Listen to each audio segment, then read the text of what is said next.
यदि आपने इस विद्यालय में प्रवेश पाया है, पहले इसका उद्देश्य समझ लेना। इस विद्यालय का उद्देश्य है आपका यहाँ जन्म मृत्यु से सदा के लिए झंझट छुटवा देना और सतलोक में वहां भेज देना जहां कभी दुख नहीं, कभी मृत्यु नहीं, कोई रोग नहीं, कोई कोड नहीं, कोई आपदा नहीं आती, किसी चीज का अभाव नहीं, जहां हम पहले रहते थे। अब जब तक आप मालिक के चरणों में रहोगे तो यहाँ का सुख तो आपको मिलेगा। आपके भाग्य में ना होगा तो भी दाता आपको देगा। ये दयालु है, ये समर्थ है, इसके पास फुल पावर है।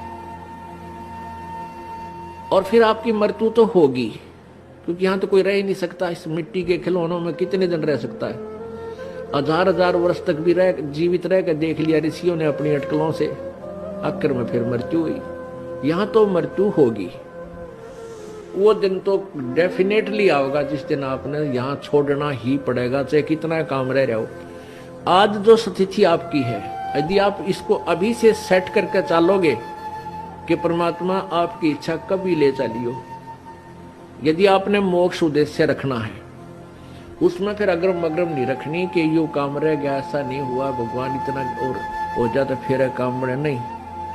चाहे कभी कहे परमात्मा, चालन की तैयारी करनी पड़ेगी आपने।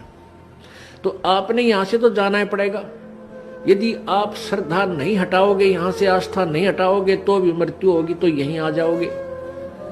इस ज्ञान को आधार बना के और परमात्मा को साक्षी रख के जब भी चालन की तैयारी आवे, किसी समय आ जा, सहर्ष चल पड़े कि कभी ना कभी तो पीछा यहां से छुटवाना ही पड़ेगा।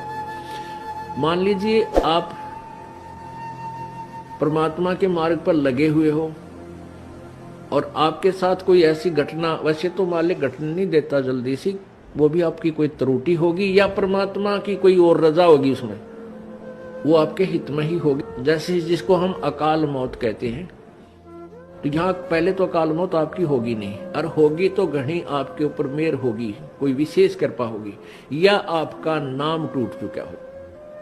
प्रथम तो अकाल मृत्यु होगी नहीं इस मालिक के चरणों माने के बाद। इसके हाथ में है मासा घटे ना चल बढ़े, विधना लिखे जो लेख, और सच्चा सतगुरु मेट कर ऊपर मार दे मेघ।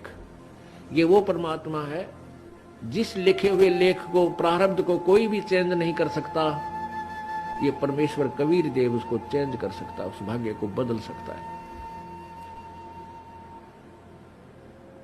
तो ये तो उसके साथ होगा जो हृदय से, तन मन धन से कोई मर्यादा भंग नहीं करता है, प्रभु के चरणों में लगा हुआ है।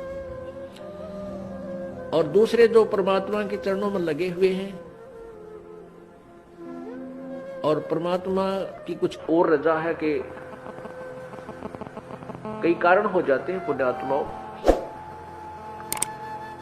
तो उसको ऐसे अकाल मौत, वो स्वयं ही अकाल मौत मृत्यु करेगा उसकी,